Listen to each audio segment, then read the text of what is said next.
All right. Hopefully everybody can hear me and see my slides.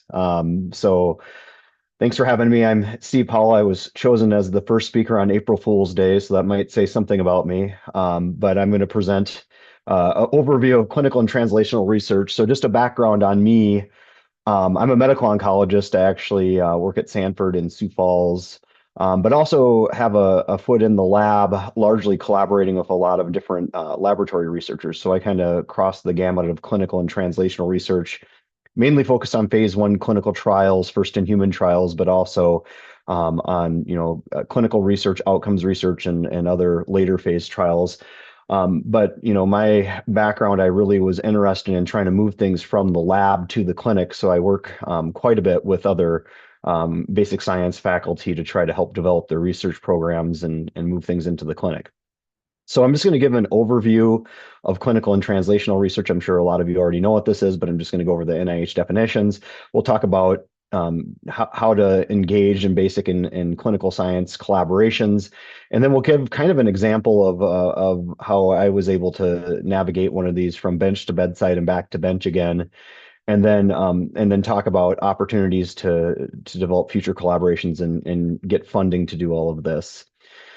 So if you go and search clinical or translational research and on the NIH website, this is the picture they show you. It's just this overall diagram of how all research, biomedical research should happen. It should be patient-centered with, different aspects of this: public health research, clinical research, basic research, and even preclinical research, all kind of interacting with one another so that at the end of the day, this is patient-centered and going back and being meaningful research to the patient.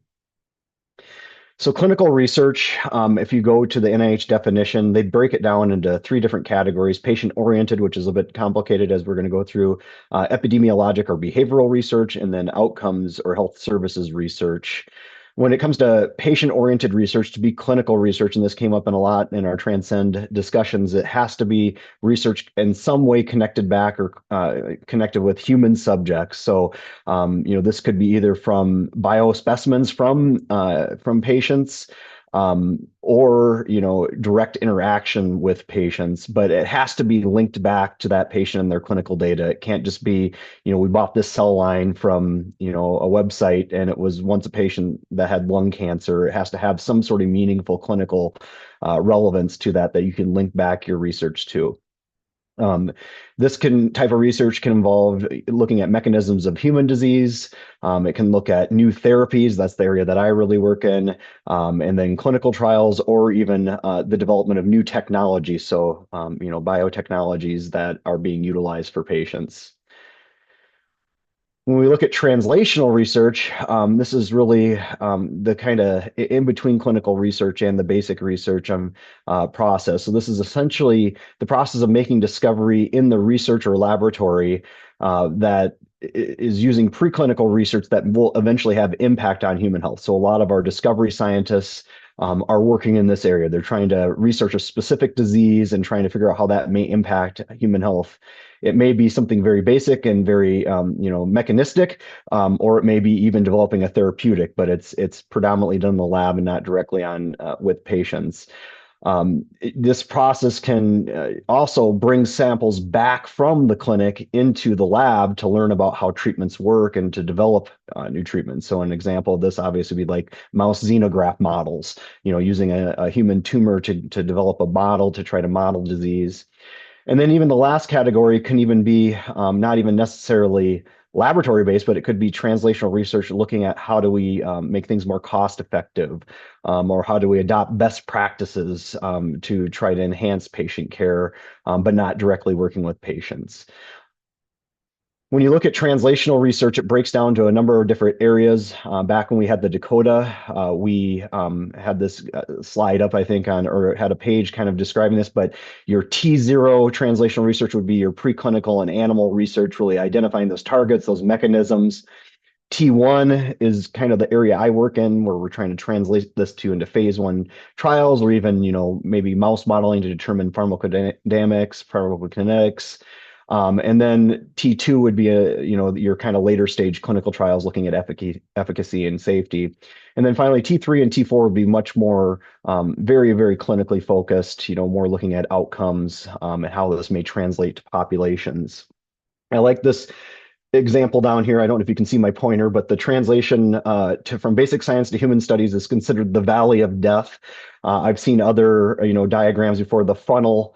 This would be, the part of the funnel where you pour the liquid in, where all the great ideas are, but very little makes it actually to the patient because a lot of things fail in this T0 to T1 phase.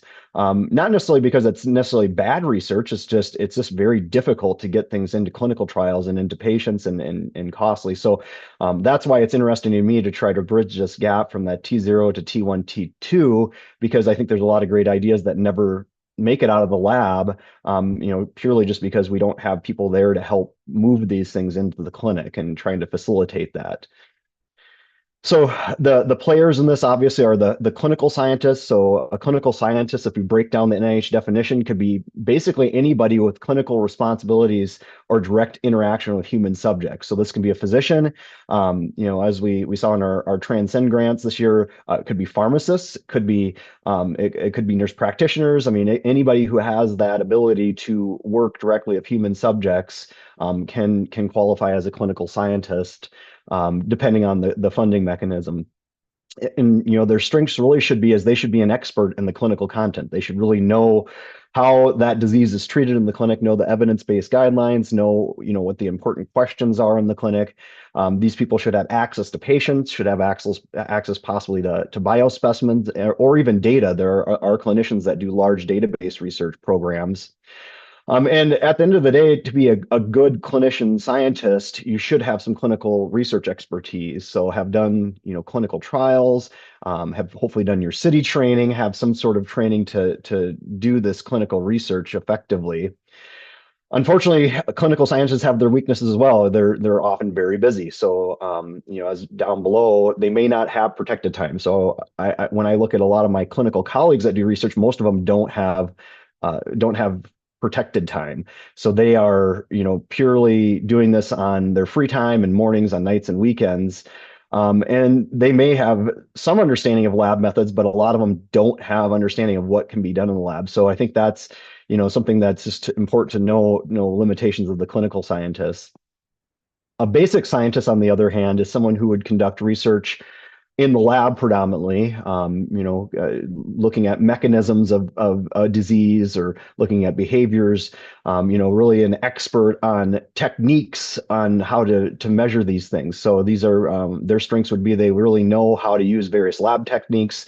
They're skilled in the scientific method, generating a hypothesis and then solving or proving that hypothesis in the lab, and able to do this in the lab with their facilities and have access to their various equipment to do this.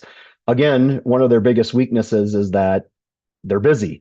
So I think, basic scientists are running a lab. They have a lot of staff in the lab. They have, they're trying to get grants. They're giving talks. I mean, they're very busy people as well. So, I mean, it's difficult to find time to form these collaborations. Oftentimes they may have limited access to patients. They may not be able to access specimens to do their research. And they may not be as up to date as a clinical scientist on clinical treatments or practice changes. Things are changing, at least in my field of oncology, very rapidly. It's very difficult to keep up to date on this when you're in the clinic, let alone doing basic science research in this area. So there's a lot of moving parts that you have to keep up on. So the only way to truly move things from clinical or from translational to clinical research is to collaborate. And I think that if you have two strong researchers, somebody that's in the clinical realm and in the translational realm, you can really accelerate your research back and forth. So how do you start doing this? I mean, the first step is identify somebody that you can work with. So I start looking through ways that I've, connected with people before. Just simple things like going to a conference, going to a poster presentation and asking somebody questions about their poster. Maybe it really fits your interest or an area that you could work together on. Even talking to other people within your institution saying, oh, hey, I'm interested in this disease. Do you know any clinicians that might be in my same department that I could work with, or who have you worked with in the past? So just reaching out to people within your own department to do that. I think where I've found a lot of success is actually go to both seminars where people visit, so actually come listen to their talk, but also go give seminars. So when you go give a talk somewhere, you're able to hear about what others are doing research on, and you can actually think about collaborations that you might do together. And then another area I found some interesting collaborations is actually just through community outreach lectures. So we do some very simple lectures through Sanford, where we'll give a talk to just general lay people in the community. I've had scientists attend those, and will come up to me afterwards and say, "Hey, I'm really interested in your research. Let's work together." So just get out there basically and identify people. It's I think that's the only way you're going to know what others are doing. When you find somebody, research that collaborator, make sure they're a good collaborator. Do they have funding history? Do they publish? What's their background? If they've ever worked with your institution before, find out, or is this somebody who answers their emails and gets their paperwork done and all that? Because at the end of the day, it's going to get very important to do this once you're applying for grants together. Look at publications and whether or not these may be relevant to what you're doing work in. And then also you have to think about seniority. Sometimes, senior investigators are great to work with, but they're really, really busy and they might have a lot of collaborators. Sometimes it might be more beneficial to work with an earlier investigator who's just starting their program, and they might be more accessible to you. And look at their other collaborators. Do they have a good experience with them? And when you do identify that person that is your key person to work with, prepare your pitch, be straight and to the point. Here's what I'm interested in. Here's how we can work together. It can take several attempts sometimes. I think, sometimes it's, email is probably the number one means that I get connected, but everybody gets a lot of emails. I mean, I get hundreds of them a day, and, they get sent to the spam folder. They disappear. So, I mean, if someone doesn't answer email, try to find other ways to meet up with them, meet them in person, call them, just try to break the ice. And if you really think it's a worthwhile collaboration, try to make an opportunity to meet up with them. And then at the end of the day, when you do identify this person, you connect with them, find out what you really need. Sometimes it's just biospecimens, and if it's that straightforward, that's great. But maybe it's their expertise. Maybe you have a question about how to design an experiment. Maybe you have a question about how things are actually evolving in the clinic. So really define what you want from them so that you can be as effective as possible. And then think about, once you decide what you need, think about what you can live with funding. Funding is very limited, and it's becoming more and more limited. If you're going to collaborate with somebody, what do you need out of this, and what do they need out of this? I mean, if the budget's all going to your lab and this person gets no funding, they may not be as interested. So think about what you can both live with your funding in these situations. And then I bolded this next part is because it's been very important. We've seen this be a problem as we go through grants, is make sure you determine your deliverables and timelines. And when I say that, I really mean things like working with the IRB and the IACUC. Really have your ducks in a row to get that done as soon as your funding starts, because it can delay things significantly and really delay your research program. So have all of these things sorted out before you even before you have the grant in. I mean, have this all figured out beforehand so that you can get moving once you get the funding. And then just determine which roles you want out of this individual. Sometimes it's going to be very involved. I join a couple lab meetings about once or twice a month. So I'm joining, a 2-hour lab meeting a couple times a month with one of our collaborators here. That's obviously a lot more involved. Others, I'm just kind of touching base via email off and on. So really define what your needs are going to be out of this person so they can schedule accordingly. And then be willing to adjust your research plan. I've had a couple collaborators that come to me with an idea, and I'll say, yeah, that doesn't really fit with what we're doing in clinic. I don't know if that's a good idea. And just you have to be willing to kind of say, all right, well, let's move this to where it really makes sense, and change your science when it makes sense. So this is just an example of a clinical translational collaboration that I participated in when I started here. My research program is predominantly looking at novel therapies. So I'm very interested in novel treatments to try to improve outcomes in cancers. And specifically, I'm focused on several different cancers, but head and neck cancer, lung cancer, and melanoma would be areas that I'm mainly interested in. And as I discussed at the beginning, I'm really interested in taking these ideas from the lab and trying to get them into the clinic. and then at the same time bringing things back from the clinic to the lab so we can learn on how these treatments are working and affecting patients. But when I joined at Sanford, I was really busy in the clinic, and the predominant treatment that I give in the clinic for patients with head and neck cancer is chemoradiation. So basically, we're taking patients that have a tumor in their head and neck region that is too large or too toxic for us to remove it surgically, because the patient would be left without the ability to swallow or speak. And instead, we're using radiation and chemotherapy to essentially burn this tumor out of that area. So the problem with chemoradiation is it's highly toxic. So we use oftentimes high dose chemotherapy with high dose radiation. And as you can see the picture over on the side there, we basically burn the tumor out, but we burn the patient in the process. So they get a lot of mucositis, have problems swallowing. Some of this can actually be chronic to where they're never able to swallow normally again. I just saw a patient in clinic yesterday who says that he can't eat hamburgers anymore just because his muscles don't work in the back of his throat that way. So, I mean, it can be very debilitating to patients. And the chemo itself can also be problematic as it can cause kidney failure, it can cause neurotoxicity. So really my interest when I joined was how do we make this treatment safer and more effective? And a lot of that, was through novel treatments. When I joined the group, we actually had a pretty robust preclinical head and neck laboratory group. So I have two of the investigators here that are still here, Paola Vermeer and Chad Spanos. They both had very active labs in the biology of head and neck cancer. And then John Lee, who's not listed, also was probably the main PI that we worked with. And they were really interested in mechanisms in head and neck cancer, predominantly immune mechanisms in head and neck cancer. So they had done a lot of work on publishing data showing that the immune response during chemoradiation is critical to maintain a good outcomes in head and neck cancer. So they did a lot of their work in mouse models looking at the same treatments I used in the clinic, but really showing how the mouse needs to have an intact immune system, and that immune system can be manipulated to enhance an immune response. So these are just a couple of the publications that came out when I started joining their lab meetings as a collaborator. Around that same time, we also started learning about some novel pathways in head and neck cancer. So PDL1, PD1 was really an important pathway that was being identified in head and neck cancer. So this publication came out shortly after I joined, showing that if you looked at head and neck cancers, both HPV positive and HPV negative head and neck cancers, that they were utilizing this pathway to avoid immune detection and essentially causing some immune escape.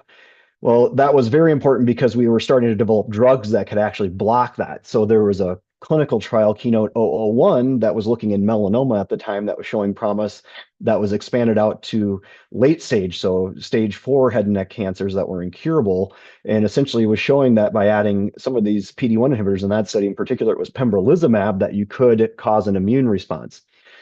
So we took that information back to the lab and started looking at some of the data that the lab had generated over the years, and really developed this hypothesis collaboratively between the clinicians and the basic scientists that you could essentially manipulate or block this PD-1 pathway and enhance immune response during chemoradiation. So that was our primary hypothesis. And what we did is we worked with the lab. So I joined the lab meetings. We sat down together. We developed some ideas behind using their mouse model. So they have an immune competent mouse model that essentially models an HPV head and neck cancer, this MERL or MIR model that they've developed.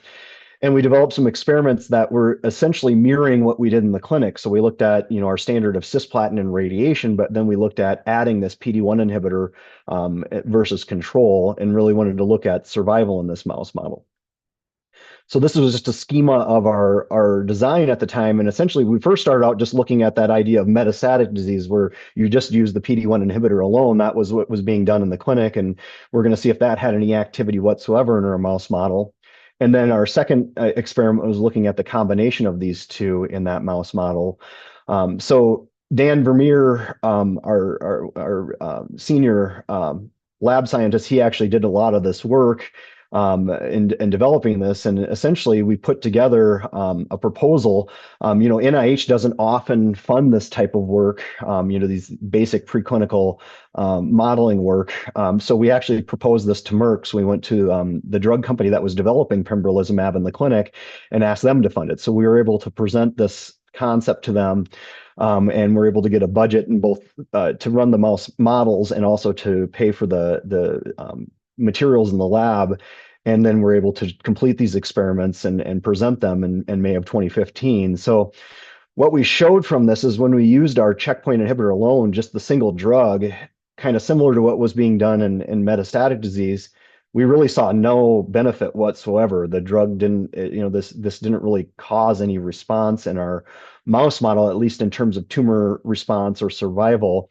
Interestingly, we did see, and I didn't show it here, but we did see a lower metastatic rate or metastatic burden in the immune checkpoint inhibitor, but compared to control, but really no significant benefit.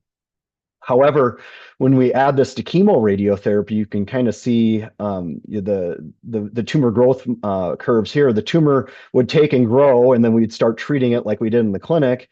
And then in the control group, we cured about one mouse out of the group. So very low cure rate. That's typically what we would see if our typical treatments in the lab.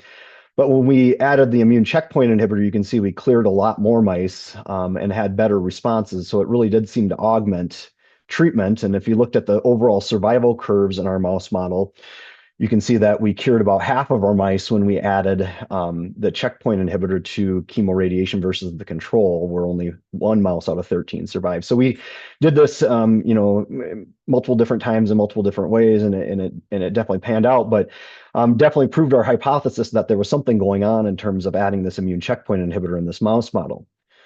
So we took this concept from an observation in the clinic, and we were able to collaboratively put together a mouse model experiment and then showed that there was efficacy. And really the next step and the primary goal of this was to prove this point that this could be a synergistic effect that we can move it into the clinic. So that's where I came in, was let's try to move this into the clinic. So at the time, I think I had mentioned that we were seeing these, pembrolizumab was in the clinic at that time. So this was in June of 2014. So about halfway through our mouse experiments. And this is just in a picture of one of the patients on that study is a patient with recurrent head and neck cancer. Usually these patients at this stage really had no options. Chemo didn't really do much for it. Targeted therapies didn't do much. But this study showed a small subset of patients, about, I think, 8, that got pembrolizumab and had these dramatic responses, just like you're seeing here. So you can see kind of a tumor flare, and then the tumor starts going away. So we were seeing these drugs show significant promise in metastatic disease, and we knew there was interest from the company in saying, hey, let's try to do something in earlier stage disease, and we're trying to cure patients. So we presented this data to them from the lab, and also some data that was coming out showing that there was a synergistic effect of both radiation and chemo to these PD-1 inhibitors, and essentially presented to them the concept that this could be done in a clinical trial. So we were saying, based on the activity we're seeing in late stage disease and the immune mechanisms that we're seeing in the lab and that's being reported, we would propose doing this in a clinical trial. So that's exactly what we did, is we proposed this concept to the company. They have a grant mechanism, not unlike what the NIH puts out, where they have an RFA, and we submitted our preliminary data and showed what we were able to do in the lab, and submitted this concept of a clinical trial. So this was our clinical trial where we utilized standard of care chemotherapy plus pembrolizumab with radiation in patients that had neck cancer. This was obviously a safety study first and foremost, because we didn't know if this was going to be safe in patients, but also we're interested in efficacy and trying to see if this could impact survival and progression-free survival. So just to kind of skip through all of this and not get too much into the weeds on the data, we were able to put this together, propose it to Merck, so they were able to review this. They approved it and funded the study, this phase 1b study, and essentially we activated it in October of 2015. And it's now completed, and we'll go over that. But essentially, it was a successful collaboration to get this into a clinical trial. And ultimately, at the end of the day, it was a pretty nice amount of funding to do all this. Close to $1 million with study drug in addition to that. So that wasn't the end of all this. I think, as I said before, part of being a translational clinical researcher is not just bringing something from the lab to the clinic, it's trying to bring it back from the clinic, bring your findings from the clinic back to the lab again, because we're constantly trying to improve on what we're doing. So when we designed this clinical trial, we knew it was going to be important to learn how these drugs worked and how this was either going to be effective or not effective if it didn't work. So we wanted to learn from that. So what we did as part of our process here is we had built in a biospecimen collection process. So we had done a prior clinical trial using standard of care cisplatin at a high dose, and that's those little big boxes where we actually had bank specimens. So that was what we considered our control group, where we had these prior bank specimens. And then with this clinical trial, we built in additional biobanking of specimens, both blood and tumor specimens, to learn to see how our treatments were affecting these patients, both with the immunotherapy and without the immunotherapy. So we started our clinical trial with the immunotherapy in November of 2015. We had to, per FDA rules, do kind of an interim analysis to make sure there's no toxicity signal. There was not. Everything appeared to be safe. That was presented at our big annual meeting, actually at a couple of meetings. And then in January of 2017, we decided to expand the study to look further at efficacy. We were able to conclude that in October of 2018 and had early results presented at some meetings. And then ultimately, all of these findings actually showed favorable outcomes. It actually led to the company themselves taking our findings and then supporting a phase 3 randomized worldwide clinical trial. This Keynote 412 study was spun off of our safety and efficacy study. So as we did all of this, that translational work, we were collecting those biospecimens. We were able to utilize this preliminary data and the fact that we had these biospecimens to get funding or support funding for our COBRI Phase 2 award. And essentially, we were able to, as a project through that COBRI, look at these translational outcomes of how this anti-PD-1 therapy may augment standard chemoradiation. So we looked at two different things on this in collaboration with the lab. We looked at both kind of the pharmacodynamic response. So we wanted to see how the immune system reacted to the addition of this immunotherapy drug. So we did some experiments using flow cytometry, cytokine response, and also TCR sequencing in the lab. And then we also wanted to look at how the tumor microenvironment that actually host immune response may impact the overall response and potentially identify biomarkers to look at patients that may have benefit. So we looked at tumor infiltrating immune cells and PD-L1 expression. Through this funding, we were able to add a couple new lab members, one of which is still with us here, but they were able to do a number of these experiments and kind of push through these immune mechanisms using both flow cytometry core resources that we had at Sanford, and then also looking at, we'll skip to the next slide here, looking at kind of this immune therapy approach and looking at the comparative study. So what we were able to learn from our flow cytometry approach in this was one that if you compared our head and neck cancer patients just to healthy patients, so we took patients that volunteered blood at the blood bank, and you're able to pull off immune cells from their donated blood when they leukoreduce it, we're able to show that, in general, head and neck cancer patients, if you look at their immune milieu, they have less B cells overall, and they tend to have kind of a more immunosuppressive phenotype. And this is something that's been seen in other cancer types as well, as it's kind of like the immune system is kind of in the suppressive mode, which there's some argument that this could cause some risk for cancer progression.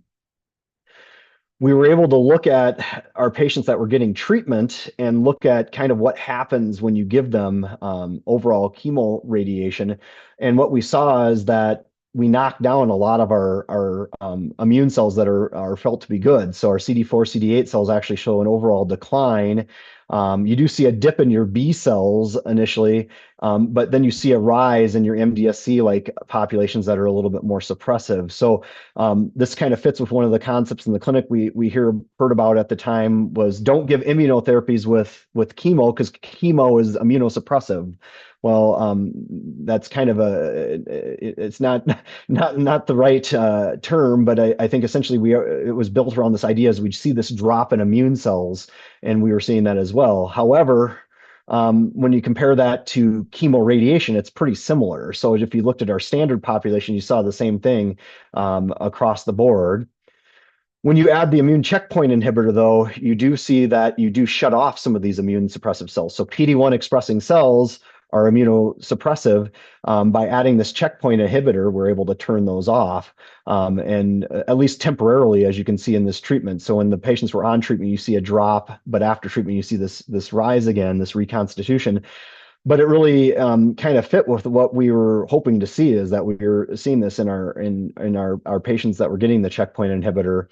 We saw it to some degree in the standard of care population, but not as significant as this. So if you compare the two of them head to head, you can kind of see here your PD-1 immune cells, that's the black line that's on the top. Your chemoradiotherapy without the immunotherapy patients, they actually had an upswing in these, whereas we were effectively knocking this down when we gave patients the immune checkpoint inhibitor. So it really proved that concept that we had, that by adding this checkpoint inhibitor, we were going to get rid of these suppressive immune cells and essentially restore, hopefully, that part of the immune system that's causing tumor response. Unfortunately, we did do some additional work and find that there's other mechanisms of exhaustion at play. So there's a couple other immune checkpoints that were developing drugs at the time, and they're actually one of them's in the clinic now, this LAG-3.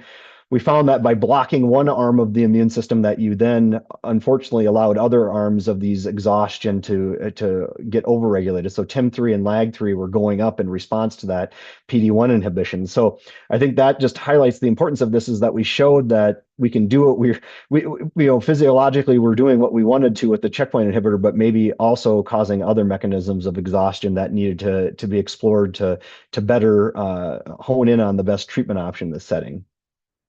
And then the final step of this, we were able to actually use these biospecimens to look at the T cell receptors to see, are we getting these specific immune responses during treatment?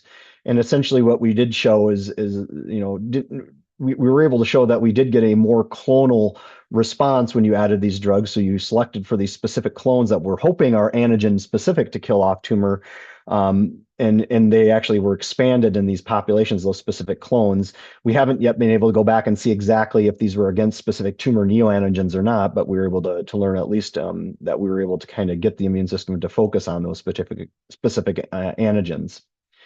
So just to go through this whole process, I just went over a whole bunch of data, which probably isn't the important part of the talk. The important part of this talk is this clinical translational recap. So I started joining lab meetings with this group, kind of talking through ideas, early on in 2013. But over the course of 5 years, we were able to get 2 funded projects, one small preclinical project, but then a very large clinical trial that was funded. We were able to use that data then to go on to help support our institutional COBRI to get funded for phase 2 and then get project funding from that. And then that led to multiple presentations, poster presentations, a couple oral presentations, and then 2 manuscripts now. And then ultimately led to a phase 3 clinical trial investigating this approach in head and neck cancer. And I'll state that clinical trial actually failed. So this clinical trial was randomized. Essentially, I was showing that translational data of standard of care chemoradiation versus chemoradiation plus the immunotherapy. It did not meet its primary endpoint of event-free survival. So they were hoping to improve event-free survival by adding the checkpoint inhibitor, and it missed it by just barely a little bit. And as they went back through and dug through the data, part of the reason why they feel it failed is they didn't really select for a biomarker. They just took all comers of patients. So they've gone back through and now looked at that data. And if they would have selected for patients with PDL1 positive disease, they feel like it would have been a positive study if they would have designed it that way.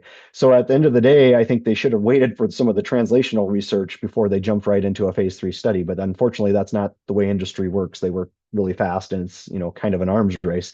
But now actually there are some studies that are being developed that are using that same concept of using these biomarkers to select patients to go on them, using the same approach. So we'll see if it pans out. So I think that's again why it's so important to have this, you can bring an idea into the clinic, but you got to bring it back into the lab to really figure out, why is this not working for patients, so that you can really enhance the therapies. So just a couple other collaborations that I've had by working with clinicians here, or with scientists, basic scientists. I see a couple of them on the talk. So Dr. Livrani and I connected through the Dakota Award. So really working on her idea of platelet activation in patients getting PD-1 and PD-L1 inhibitors. So we were able to get a Dakota project funded, and then also I've been working on trying to get some R funding. I've been working through SDSU with Dr. Zion from he's actually an engineering faculty, so he's not in the biomedical sciences, but in the electrical engineering department.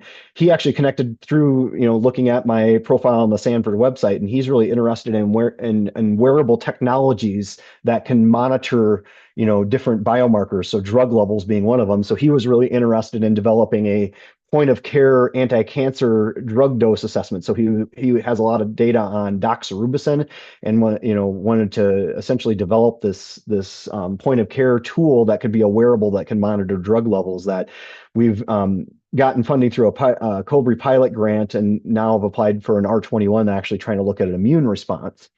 Through you giving a seminar at SDSU, have been able to collaborate with Dr. On there. He's actually just added me on as a clinical consultant, just asking, essentially my thoughts on, does this make sense clinically, looking at a novel mRNA vaccine in a mouse model. And then also I've had a couple other clinical consultant opportunities with others. So Dr. Malik and Dr. Laik from, just looking at their concepts, both in drug delivery and then also in targeted therapy in lung cancer. So I think that there's a lot of, this is just supposed to highlight, there's a lot of different ways you can connect with other collaborators, and a lot of different things you can do. Some of them can be very deeply involved, like sitting through lab meetings, but some of them can be as simple as, hey, does this idea make sense in the clinic? What can we do to make it better?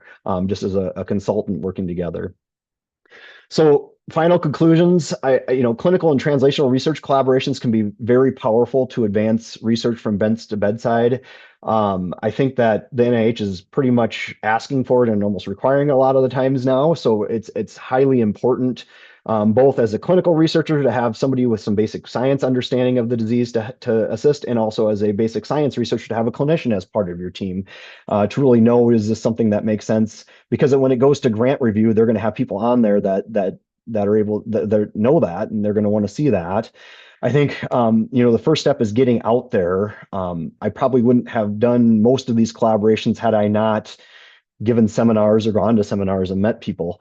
So I think it's really important to get out there, go to meetings, go to posters, see what others are doing. And then again, really the things where I've seen failures is when you don't identify what the role is, what your deliverable is, what your timeline. So know that IRB deadline, know that IACUC deadline, because those can kill things and really delay progress if you don't have that ironed out right away. And then, I think that these can be mutually beneficial. It's obviously helped my career to work with the lab a great deal. It's really helped me in achieving, funding both from industry and from academia. But I think it can really utilize the strengths of both partners to move things forward.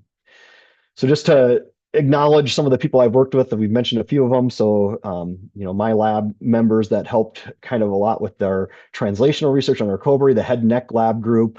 And then, these COBRI awards that we are able to access here are just huge for somebody like me who I couldn't do flow cytometry. I don't, I know just enough to be dangerous and waste a lot of money, but the flow cytometry core was really helpful in helping my lab learn this and develop, the protocols for this, as was the molecular pathology core.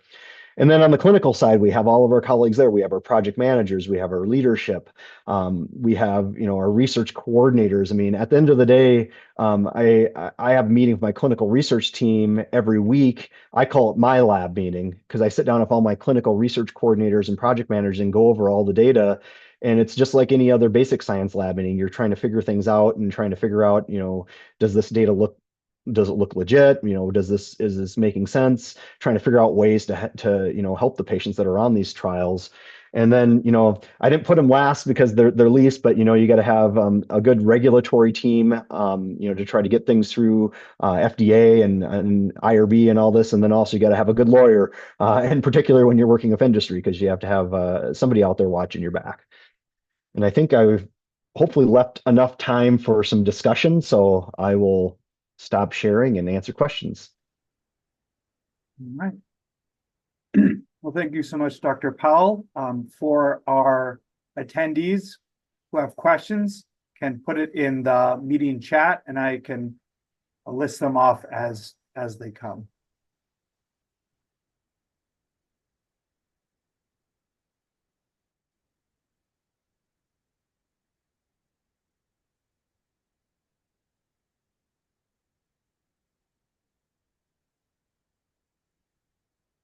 I guess while we're waiting for any other questions, I had a question that came up.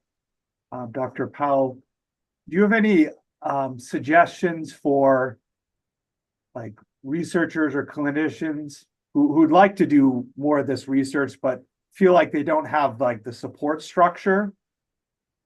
Do you have any ideas about where they can go, who they can talk to sort of even figure out the regulatory issues or, things like that, especially maybe from a basic scientist who maybe have no idea how that might go?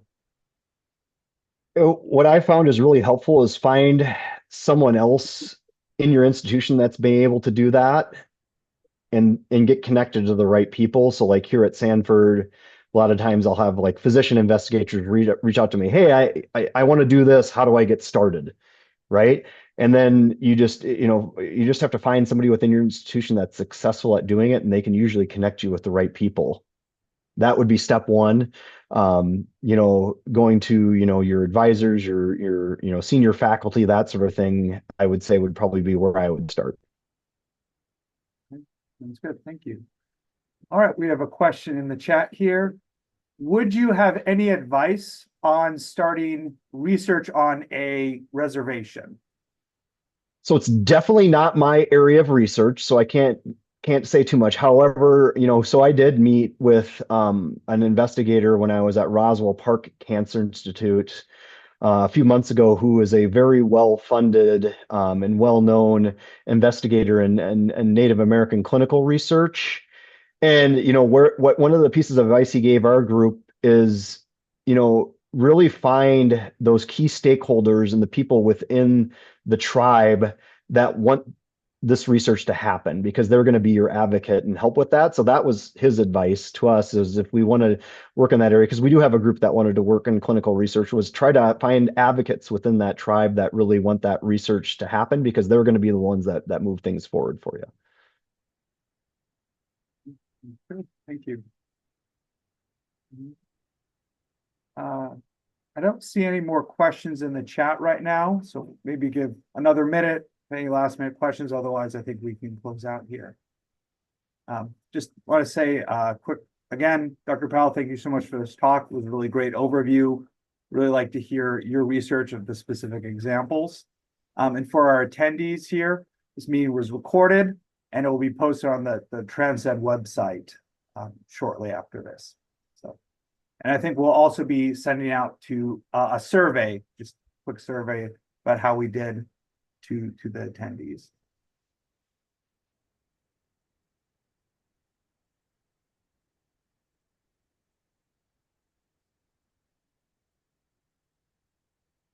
Okay, see a comment here in the chat. This is see this as a two-way street. Labs with basic science researchers can reach out to medical doctors, and medical doctors can reach out to bench scientists. So there's definitely, two-way interactions. Yeah, no, I agree. And I think I think a lot of I've had is, obviously basic science researchers reaching out to me, just because, I'm a clinician, but it should be a two-way street. And, I've had many medical doctors that have a really good idea. I would say the medical doctors are not always as good as reaching out, though. They might have a great idea and they have a harder time. And that's part of the reason why I like the Transcend and I like the previous Dakota that we had, is we kind of had that network. So you knew who did what. So somebody had an idea, they could reach out through that. And I think, we say bad things about social media, but there should be like a scientific social media we can use. I mean, I don't like LinkedIn, but something for scientists within the regions to connect, whether they be, medical or basic researchers, I think is great. Mhm.